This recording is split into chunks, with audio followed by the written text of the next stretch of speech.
Hello, ഇനി നമുക്ക് റെസ്റ്റോറൻറ്റിലൊക്കെ ഉണ്ടാക്കുന്നത് പോലത്തെ ഒരു ചിക്കൻ 65 നമുക്ക് ഇന്ന് വീട്ടിലുണ്ടാക്കി നോക്കിയാലോ. നല്ല രുചിയാട്ടോ, അതേ ടേസ്റ്റ് തന്നെ വരുന്നുണ്ട്. അപ്പോൾ ഞാൻ ഇവിടെ 1 കിലോ ചിക്കനാണ് എടുത്തിട്ടുള്ളത്. അതിലേക്കുള്ള ഒരു മെഷർമെൻറ്റ് കാര്യങ്ങളാട്ടോ പറഞ്ഞു തരുന്നത്. അപ്പോൾ അതിലേക്ക് വേണ്ട പൊടികൾ എന്തൊക്കെയാണെന്ന് നോക്കാം.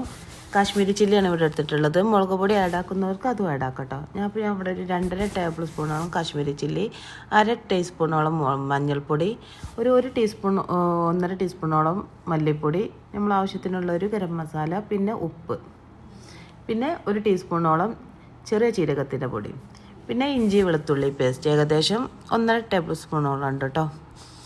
പിന്നെ ഒരു 1.5 ടേബിൾ സ്പൂണോളം തൈര് എടുത്തിട്ട് നന്നാക്കി ഒന്ന് മിക്സാക്കി കൊടുക്കാം കേട്ടോ.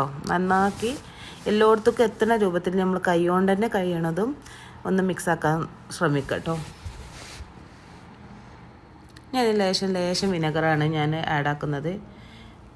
ഏറ്റവും ഉത്തമം എന്താണെന്ന് വെച്ചാൽ നമുക്ക് ലെമൺ ജ്യൂസാണ് ഒന്നുകൂടി നല്ലത് കേട്ടോ. അത് എൻ്റെ കയ്യിൽ ഇപ്പോൾ ഇല്ലാത്തത് കൊണ്ട് ഞാൻ ഇവിടെ വിനെഗറാണ് ആഡാക്കിയത് കേട്ടോ. അപ്പോൾ പുളിക്ക് ആവശ്യമുള്ള വിനെഗർ ആഡാക്കിയിട്ട് ഒരു അരമണിക്കൂറെങ്കിലും റെസ്റ്റ് ചെയ്യാൻ വെക്കണം കേട്ടോ. കഴിയുന്നതും 2 മണിക്കൂറൊക്കെ റെസ്റ്റ് ചെയ്യാൻ വെക്കണം നല്ലത്. കുറഞ്ഞത് അരമണിക്കൂറെങ്കിലും വെക്കണം കേട്ടോ. ഇതിനൊക്കെ ഏകദേശമൊക്കെ തുറന്നതിന് ശേഷം നമ്മൾ വേവിക്കാൻ നേരത്ത്, അതായത് പൊരിക്കാൻ നേരത്താണ് കോൺഫ്ലോർ ഇടുന്നത്. ഞാനൊരു 1.5 ടേബിൾ സ്പൂണോളം കോൺഫ്ലോറും 1/4 ടേബിൾ സ്പൂണോളം അരിപ്പൊടി, അതായത് നമ്മൾ റൈസ് ഫ്ലോർ ഇട്ടിട്ട് നന്നാക്കി ഒന്ന് മിക്സാക്കി കൊടുക്കുന്നുണ്ട് കേട്ടോ. എല്ലായിടത്തേക്കും എത്തണ രൂപത്തിൽ മിക്സാക്കി കൊടുക്കുക. നല്ലോണം തിളച്ച എണ്ണയ്ക്ക് നല്ല ഹൈ ഫ്ലെയിമിൽ തന്നെ ഇട്ട് കണ്ടാണ് ചിക്കൻ വറുത്തെടുക്കുന്നത് കേട്ടോ. അങ്ങനെ ഓരോന്നോരോന്ന് നമ്മൾ ഇട്ട് കൊടുക്കുക. അപ്പോൾ തന്നെ നമ്മളിത് കുത്തി ഇളക്കരുത് കേട്ടോ. അപ്പോൾ നമ്മൾ അതിൻ്റെ പുറത്തിൽ ചിക്കൻ്റെ പുറത്ത് നമ്മൾ റൈസ് ഫ്ലോറും ഇതൊക്കെ കോട്ടിക്കണ്ടല്ലോ, അതൊക്കെ ഒന്ന് ഇളക്കിപ്പോരും. മസാല എന്നിട്ട് വേറെയും ചിക്കൻ വേറെ ആയിട്ട് നിൽക്കും. അപ്പോൾ കുത്തി ഇളക്കാതെ അതിൻ്റെ ഒരു ഭാഗം ചുവന്നതിൻ്റെ ശേഷം ഒന്ന് മറിച്ചിട്ട് കൊടുക്കുക. അപ്പോൾ തീ ജസ്റ്റ് ഒന്ന് കുറച്ച് കൊടുത്താലും കുഴപ്പമൊന്നുമില്ല. ഏകദേശമൊക്കെ ഒരു പുറമായതിന് ശേഷം നമുക്ക് മറ്റേ പുറക്കൊന്ന് ചിക്കൻ ഒന്ന് മറിച്ചിട്ട് കൊടുക്കാം കേട്ടോ.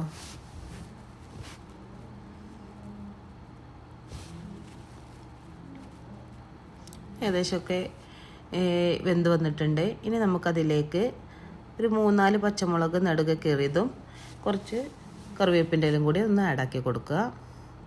ഏകദേശം ചിക്കൻ കോരാൻ നേരത്ത്, അതായത് വെന്ത് കോരാൻ നേരത്താണ് നമ്മളത് ആഡാക്കുന്നത് കേട്ടോ.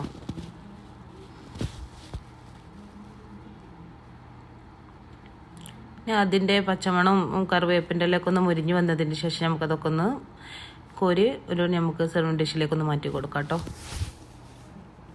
ഇങ്ങനെ എല്ലാവരും ഒന്ന് ഉണ്ടാക്കി നോക്കാം കേട്ടോ. നല്ല അടിപൊളി ടേസ്റ്റാണ്. റെസ്റ്റോറൻറ്റ് നമുക്ക് കിട്ടുന്ന അതേ രൂപത്തിലുള്ള ടേസ്റ്റ് തന്നെ കേട്ടോ ഈ ചിക്കൻ 65 ഉള്ളത്.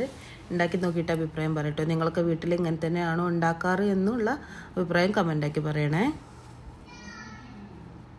പിന്നെ എൻ്റെ ചാനൽ ലൈക്ക് ചെയ്യുക, ഷെയർ ചെയ്യുക, സബ്സ്ക്രൈബ് ചെയ്യുക കേട്ടോ. അപ്പോൾ ഇതുപോലെ ഒന്ന് ഉണ്ടാക്കി നോക്കുക. ഒരിക്കലും ഫ്ലോപ്പ് ആവില്ല കേട്ടോ. അപ്പോൾ ഉണ്ടാക്കിയിട്ട് അഭിപ്രായം പറയണേ.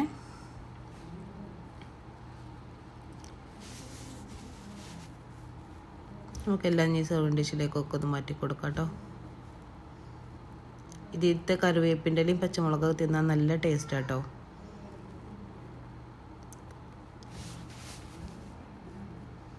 അപ്പോൾ ശരി, എല്ലാവരും ഒന്ന് ഉണ്ടാക്കി നോക്കണം കേട്ടോ. ഉണ്ടാക്കി നോക്കിയിട്ട് നിങ്ങളുടെ വിലയേറിയ കമൻറ്റുകളൊക്കെ ഒന്ന് അറിയിക്കണേ.